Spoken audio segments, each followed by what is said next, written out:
자, 함께 해주신 여러분 너무 다시 한번 감사드립니다. 날씨가 기온상으로는 별로 그렇게 높지는 않은데 상당히 은근히 덥네요. 그렇죠?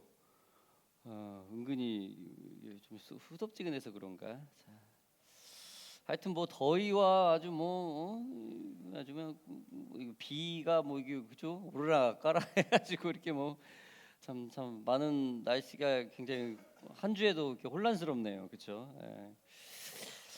자, 이런 변동 날씨처럼 우리들의 마음도 항상 늘 이런 변동과 이런 환경에 움직이는 그런 유혹들이 늘 있죠. 그러나 여러분, 변치 않는 하나님은 우리 곁에 늘 있습니다. 우리가 그러한 하나님을 쫓을 때 그 신실한 모습이 우리들의 삶 속에서 혼란스러운 모습을 모두 이겨낼 수 있는 그런 중심이 될 줄을 믿습니다. 자, 우리는 지난 10월 첫째 주부터 우리가 요한계시록을 시작하였어요. 그래서 오늘까지 총 정확히 10주예요. 이게 10주 차예요. 10주 동안 우리가 요한계시록을 해서 배웠습니다. 그리고 그 마지막 시간입니다. 오늘이.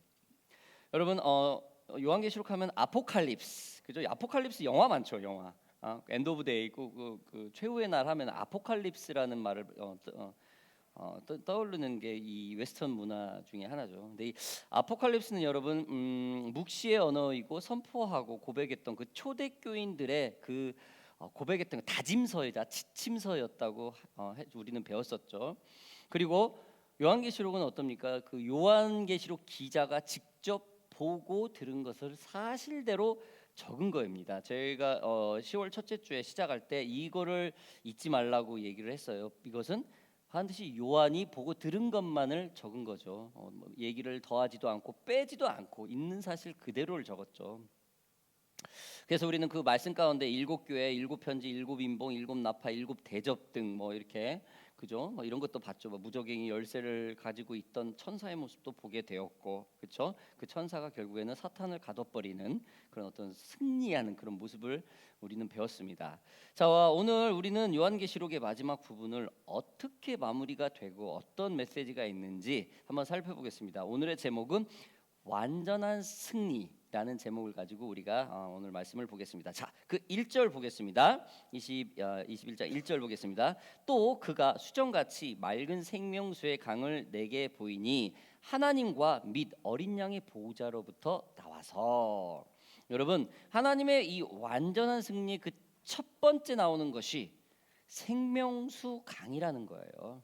여러분, 회복된 낙원에서 먼저 천사가 요한에게 보여준 것이 무엇입니까? 첫 번째로 회복될 때, 승리할 때 생명수 강이에요. 강. 강은 좀 물론 바다도 굉장히 넓고 그런 부분이 있지만은 강은 흐르죠, 한 방향으로. 파도는 밀려갔다 밀려오고, 또 우리가 보통 풍랑을 만날 때 어려움이 있을 때 바다를 표현을 하고, 강은 생명의 젖줄, 어떤 시작을 할 때 우리가 강을 많이 연상을 합니다. 그런 승리의 하나님의 승리 그 첫 번째 표현이 바로 이 생명수 강입니다. 여러분, 이사야서에서는 이 기쁨으로 이 물에 대해서도 이렇게 설명을 했어요. 자, 이사야서 12장 3절에 보면은 그러므로 너희가 기쁨으로 구원의 우물들에서 물을 기르리로다. 여러분, 물이라는 게 생명이라는 거죠. 어떤 얻어지는 거죠. 구약에서의 선지자 예레미야는 생수의 근원이 되는 하나님을 버리고 물을 가두지 못할 그 터진 웅덩이를 스스로 파는 이스라엘 민족을 꾸짖는 내용이 있기도 합니다. 구약 성경에서의 이스라엘 민족은 영생을 줄 수 있는 유일한 분인 그 하나님을 저버리고 외면해버리고 거짓 우상, 세속주의의 그 종교 행위에 쫓았던 그들을 과감하게 질책을 하는 내용이죠. 자, 오늘날에도 마찬가지입니다. 사람들은 오직 예수 그리스도만이 주실 수 있는 그 생명, 영생을 거절을 하고 물질주의와 세상의 윤택함만을 쫓게 되는 것이죠. 여러분, 그러나 예수님은 어떻게 했습니까? 이러한 똑같이 우리처럼 예수님이 이 세상에 왔는데, 그렇죠? 예수님의 행동은 어땠습니까? 우물에서 사마리아 여인에게 다가가 그녀가 다시는 영적으로 목마르지 않도록 그녀로부터 영원한 생명의 물을 가져가라고 권면을 하셨죠. 여러분, 물은 참 매우 적절하고 이해하기 쉬운 생명의 상징입니다.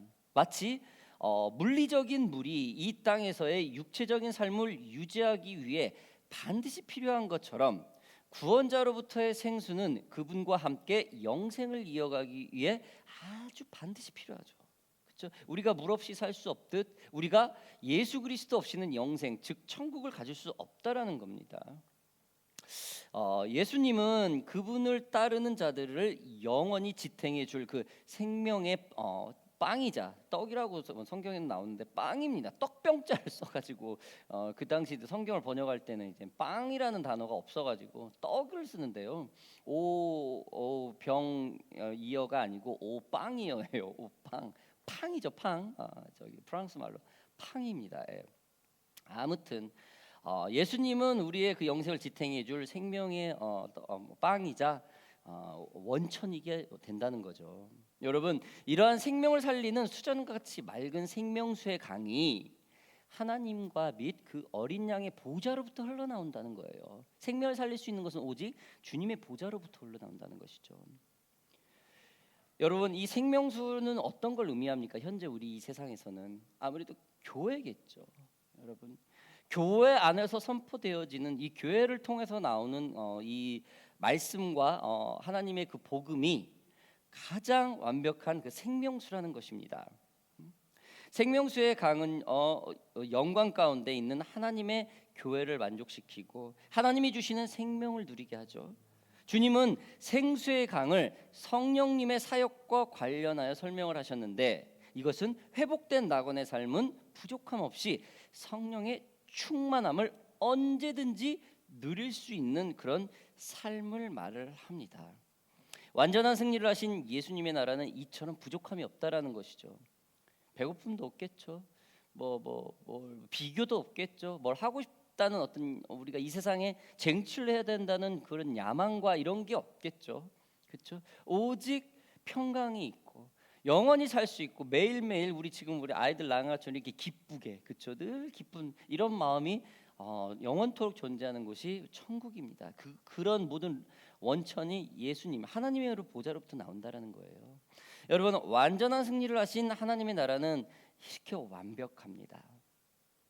자, 2절 말씀 계속 보겠습니다. 길 가운데로 흐르더라. 강 좌우에 생명나무가 있어 12가지 열매를 맺되 달마다 그 열매를 맺고 그 나무 잎사귀들은 만국을 치료하기 위하여 있더라. 여러분, 완전한 하나님의 그 승리는 두 번째 표현의 승리 표현의 두 번째가 뭡니까?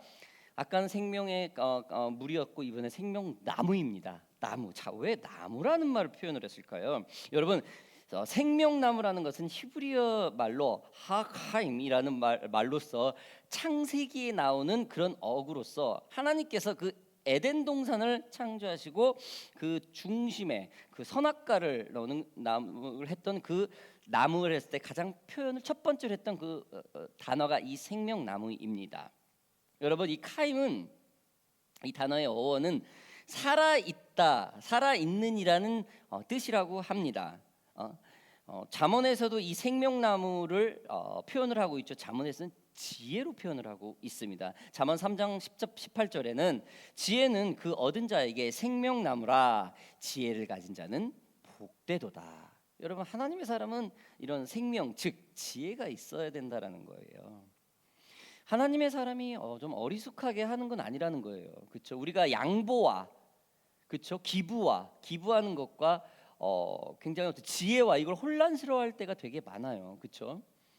크리스찬으로서 이렇게 해도 되는 건가? 교회 중직자로서 이런 혼란스러운 게 되게 많아요. 꼭 지혜로워가지고 내 걸 차지하는 게 굉장히 무슨 얍삽한 것처럼 그런 인식이 돼 있어요. 우리는 그렇지 않습니다. 이 세상은 점령해 나가는 거예요. 점령. 이겨내야 되는 거예요. 어떤 상황 가운데서도 점령을 하는 것이죠.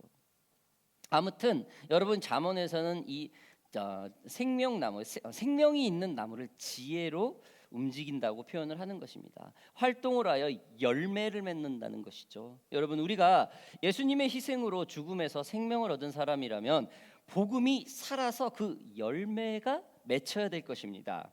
열매가 있는 사람은 늘 항상 웃죠. 자신의 나약함에 집착하지 않고 그 나약함을 하나님께 의지하여서 세상을 지혜롭게 끊임없는 새로운 아이디어 속에 살아가죠. 끊임없이 도전을 한다는 겁니다. 삶에는 늘 낭망이 찾아옵니다. 아까 얘기했던 그 파도처럼 떠나간 줄 알았는데 또 다시 오는 게 이런 늘 낭망 속에 있어요. 그거는 우리가 피해갈 수 없어요. 이 땅에 사는 동안. 그런 낭망에 근데 크리스찬은 그런 낭망에 집착하지 않고 온전히 하나님께 의지하여서 힘을 내고 늘 재도전을 하고 재도약을 하며 늘 시도하면서 산다는 것이에요. 그래서 완전한 승리의 하나님의 모습이 우리들의 삶, 이 크리스찬들 삶 속에 나오기 때문에 그 열매가 있기 때문에 늘 웃고 늘 얼굴이 밝다라는 거예요. 여러분, 크리스찬에게 열매가 무엇입니까? 무엇이라고 생각을 하십니까? 우리 요한복음 15장 16절에는 크리스찬의 열매 이렇게 말을 합니다. 너희가 나를 택한 것이 아니요 내가 너희를 택하여 세웠나니 이는 너희로 가서 열매를 맺게 하고 또 너희 열매가 항상 있게 하여 내 이름으로 아버지께 무엇을 구하든지 다 받게 하려 함이라. 주님이 우리를 택했대요. 주님이 우리를 선택해 우리가 그분을 믿게 하신 이유, 즉 그리스도인이 된 나의 존재, 그 존재의 이유를 알 수 있다라는 겁니다.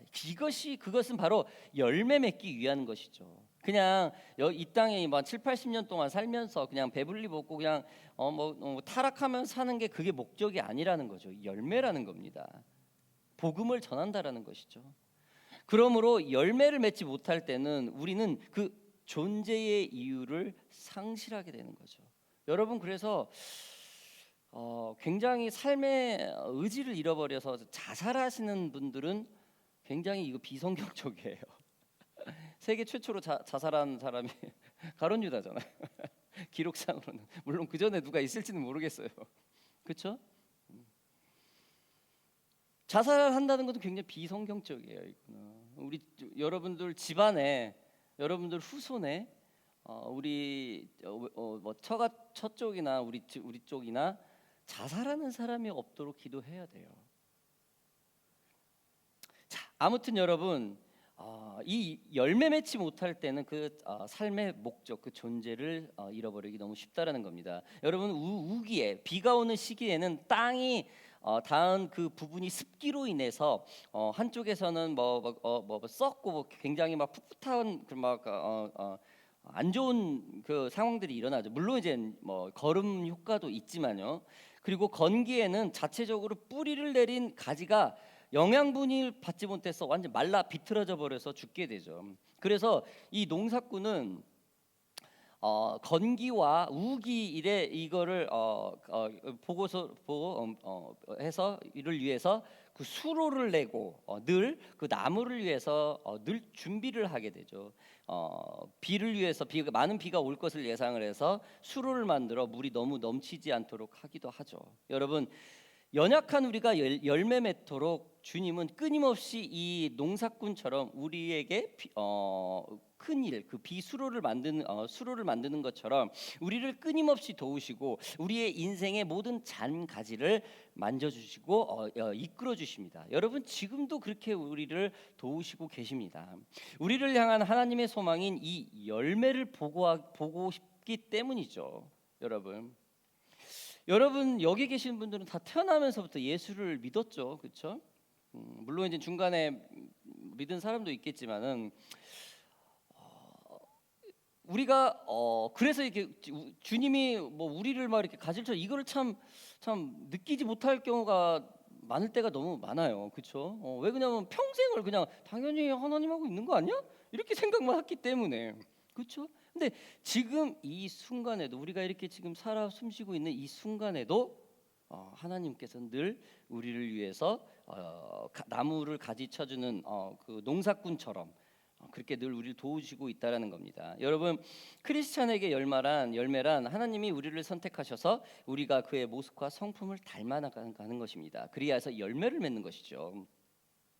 이것이야말로 하나님의 완전한 승리 아니겠습니까? 여러분, 저와 여러분들이 복음을 전하여서 늘 열매 맺는, 그렇죠? 다음 세대에게, 이웃집에게, 믿지 않는 자에게, 친구나 가족들에게 복음을 전하여서 그분들이 주님을 믿고 새 삶이 바뀌고 하나님께 돌아와 늘 크리스찬 삶으로 살아가는 그런 엄청난 열매를 맺기를 주님의 이름으로 바랍니다.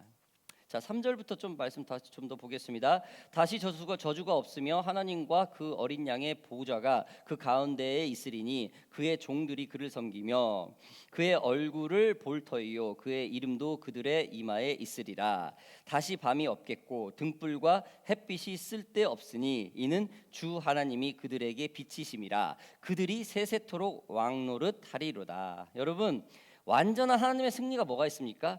완벽한 회복이죠. 진짜 승리는 회복입니다. 회복. 여러분, 크리스찬에게 회복이라는 것은 무엇입니까? 주님의 약속이 회복입니다. 회복이라는 말은 어떠한 상태의 것에 의해서 어떤 데미지가 난 것으로부터 온전하게 된 것이 회복의 참 의미이죠. 이러한 것에 어떠한 것에 마찰로에 의해서 내 몸이 다쳤거나 어떤 상처가 났거나 자연재해 등과 어떤 집이나 어떤 부동산에 데미지를 났다는 그런 부분이 이런 상처이죠. 이런 부분에서 우리는 어떤 회복이 필요합니까? 아담으로부터 원죄가 이미 우리한테까지 데미지로 와 있죠. 여러분, 아담의 원죄 이후로 우리는 먹어야 삽니다.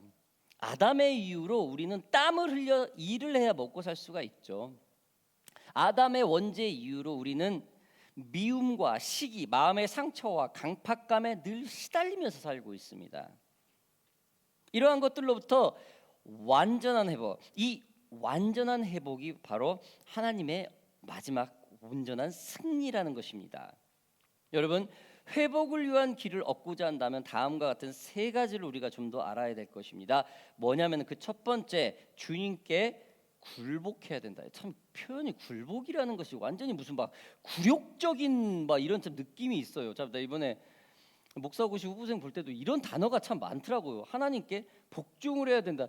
참 그게 참 맞는 말인데 단어가 굉장히 억압된 단어예요. 그게 참 그 뜻이 아닌데, 그렇죠? 근데 굴복이라는 게 그러니까 나를 없애고 절대적으로 이렇게 엎드린다라는 뜻인데, 그렇죠?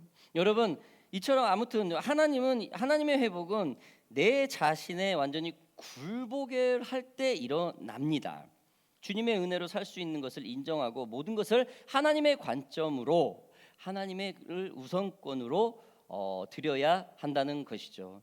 크리스찬들의 많은 오류 중에 하나가 그저 조용히 물 흐르듯 살면서 환경과 주위에 반응해서 그냥 적당하게 반응하며 사는 것이 그냥 큰일 없이 사는 게 크리스찬의 삶이라고 생각을 해요. 근데 절대 그렇지 않죠. 저 또한 그런 적이 있었어요. 그냥 여기 끼지도 않고 저기 끼지도 않고 그냥 중간만 가자 이런 식으로 했던 그런 시기가 있었어요. 왜? 너무나 시행착오에 대한 실망이 많았었기 때문에요. 그리고 잘 되면은 그냥 하나님이 했나 보다. 좀 잘못되면은 그냥 사탄이 했다 이런 식으로 이기동 그 김기동의 귀신론 저 예수중심교회 그렇죠 뭐든지 하나님과 악한 영 두 개로만 아주 잘 되면은 귀신이 한 거고 잘못되면은 귀신이 한 거고 잘하면 하나님이 한 귀신론이에요. 그게 잘못된 이단인데 아무튼 저도 잠깐 그런 적이 있었던 것 같아요. 잘못되면 아이고 이건 사탄이 했구나. 아이고 잘 되면 아이고 하나님이 날 도우셨네. 이렇게만 극단적으로 좀 생각을 했었던 것 같아요. 내가 하나님을 알려고 성경도 잘 보지도 않고 도대체 왜 이런 일이 일어났을까 하면서 기도하고 그러지도 않으면서, 그렇죠? 복음도 전하지도 않으면서 말합니다. 즉 열매가 없이 그냥 적절하게 살았던 그러면서도 하나님의 나를 이끄시고 있구나 이런 식으로만 생각을 했었던 적이 있었어요. 여러분, 그러나 하나님은 인격적인 분이죠. 우리의 생각과 우리의 판단과 우리의 의지를 굉장히 존중하죠. 우리의 작은 신음에도 응답하시고 우리의 머리카락까지 세고 계십니다. 우리의 주장과 생각을 끊임없이 우리는 하나님께 말을 해야 돼요. 어려운 일이 있으면 어렵다고 얘기를 하고, 슬픈 일이 있으면 슬픈 일이, 기쁜 일이 있으면 기쁜 일이 있다고 늘 말을 해야 된다는 것이, 이게 바로 기도 아니겠습니까? 이게 바로 말씀을 공부하는 게 아니겠습니까? 여러분, 그런데 우리 크리스찬이 어때요? 뭐 그냥 식사 시간 외에는 기도를 안 해요. 너무 안 해도 너무 안 해요. 그렇죠?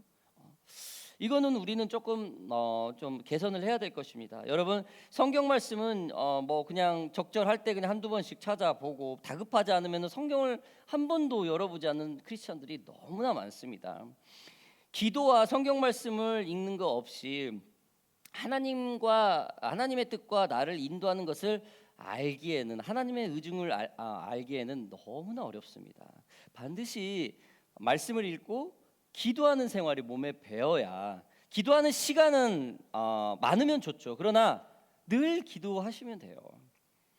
저는 중점을 늘 하나님과 커넥할 수 있게, 아무리 커넥을 해도 답이 안 나올 때가 있어요. 이거는 성경 말씀밖에 없어요. 저도 그냥 답이 안 나온 일들이 너무나 많죠. 그래서 끊임없이 말씀 앞에 앉아야 되는 상황들이 계속 있는 것이죠. 방법론으로 가려고 하는 그런 사역자들 너무 많아요. 그러나 그거는 아주 잘못된 것입니다. 아무튼 내 자신을 주님께 굴복을 해야 하나님의 온전한 회복을 볼 수 있다는 것입니다. 자, 주님의 온전한 회복을 알려는 그 두 번째는, 주님은 늘 새로운 모습으로 우리를 만든다라는 것이죠. 이걸 알아야 된다라는 것이죠. 여러분, 주님이 만드시는 그 새로운 모습은 우리의 생각과 많이 틀립니다. 고난은 우리의 새로운 삶을 만들어주는 주님의 손길일 수 있어요. 왜? 다시 리셋을 할 수 있는 시작이기 때문에요. 우리는 고난이 오면 낭망하잖아요. 일어설 수 없는 힘이 없거든요. 일어나기가 너무 힘들어요. 뭐 또 전사님 또 예를 들어요. 비자 부분 한번 할 때마다 너무 낭망하죠. 너무 낭망해. 그런데 기도 동역자들과 기도하면서 또 힘을 내는 거야. 그걸 통해서 다시 한번 또 성숙해지고. 저 또한 마찬가지겠죠. 저 또한 영주권까지 갔는데 저도 비자를 14번인가 바꿨어요. 계속 익스텐드하고 바꾸고 그렇게 됐었어요. 10년 걸렸거든요. 눈 한번 찔끔 가보면 4년 안에 끝날 수 있던 그런 쉬운 일들을 10년까지 끌고 갔어요. 끊임없이 주님 앞에 엎드렸던 시간이었었죠. 그렇게 해서, 물론 그렇게 저처럼 해가지고 뭐 영주권 안 되고 간 사람도 있어요. 그리고 그분들이 뭐 하나님께 불순종해, 그것 때문에 그렇지 않아요. 하나님의 뜻이 있다라는 거죠. 이것을 통해서, 이 실패를 통해서 새롭게 우리의 모습을 나간다라는 거죠. 그러다 보니까 저 또한 개인적으로 굉장히 성숙해지는 모습으로, 물론 지금도 많이 부족하지만 점점 더 성숙해진 모습으로 간다라는 것이죠. 여러분, 주님의 완전한 회복, 그 세 번째는 주님을 따르는 그 제자의 삶이 마지막 키라는 것이죠. 여러분, 제자 훈련을 받아야 제자 훈련이 제자가 되는 겁니까? 물론 그런 과정이 또 있을 수 있어요. 그러나 주님을 알려고 몸부림치고 그대로 적용을 하려고 하는 게 바로 제자입니다. 복음서에서는 행전으로 가는 길, 길은 배움에서 적용, 그 실천으로 말을 합니다. 복음은 배워야 되고, 들음에서 믿음이 나죠. 듣고 그다음에 실천을 해야 된다는 것이죠. 그리스도의 장성한 분량까지 인도해야 되라는 이 목회자의, 이 교회 지도자의 그 사역은 말씀으로 성도를 무장시키고 훈련시키고 말씀을 깨닫게 해야 된다라는 것이죠. 이런 일을 통해서, 우리 삶의 해프닝을 통해서 하나님이 하시는 말씀이 무언가라는 끊임없는 질문을 우리가 해줘야 된다라는 것이죠. 사랑하는 오션파크 교회 성도 여러분들, 오늘 우리는 요한계시록 시리즈 마지막을 보면서 하나님의 완전한 승리라는 모습을 우리가 배웁니다. 요한계시록 기자는 일곱 교회, 일곱 편지, 일곱 나파, 일곱 대접, 무엇보다도 무적행의 열쇠를 가진 하나님의 천사가 사탄을 가둬버리고 완전한 하나님의 승리를 선포합니다. 그러면 이 승리하는 선포를 우리가 알아야 되겠죠. 우리가 일곱 교회, 일곱 나팔, 일곱 인봉, 일곱 대접 이렇게 봤던 것처럼 고난은 끊임없이 우리들 삶에 옵니다. 그리고 하나님이 완전한 승리할 거를 알고 있죠, 여러분. 그러면은 우리가 이 승리에 어떻게 반응을 해야 되나? 생명수와 강과 같은 이 분에 우리가 어떻게 존속이 될 수 있을까? 생명나무와 같은 그 삶 속에 우리가 어떻게 존속이 될 수 있을까? 여러분, 성경 말씀입니다. 올해도 우리 교회가 끊임없이 이 말씀을 공부합시다. 말씀에 대해서 우리가 서로 같이 모여서 공부합시다라고 외쳤습니다. 내년 또한 마찬가지입니다, 여러분. 교회가 성경 말씀을 배우지 않고 그냥 좋은 사람들끼리 모여 사는 이걸로만 한다면은 이거는 교회의 본질을 잊어버리는 거예요. 집에 갔는데 우리 엄마 아빠는 그냥 상징적인 엄마 아빠 존재고 가면은 따뜻하게 반가해주지도 않고 따뜻한 밥도 뭐 안 해주고 있으니까 뭐 딜리버리 시켜 먹고 뭐 그 있잖아요. 그냥 엄마 아빠로서의 존재. 그거 외에 보이지 않는 부모의 그 손길이 있잖아요. 그 섭리가 있잖아요. 그렇죠? 엄마 아빠가 있는 자체로만도 마음이 든든하고 그거인 것처럼 교회가 하는 일들이 그런 하나님의 존재를 알리는 겁니다. 여러분, 내년에는 우리가 하나님의 완전한 승리를 위해서 온전하게 열매를 맺는 삶, 복음을 전하고 복음을 전해서 같이 교회에 와서 같이 예배하면 너무너무 좋죠.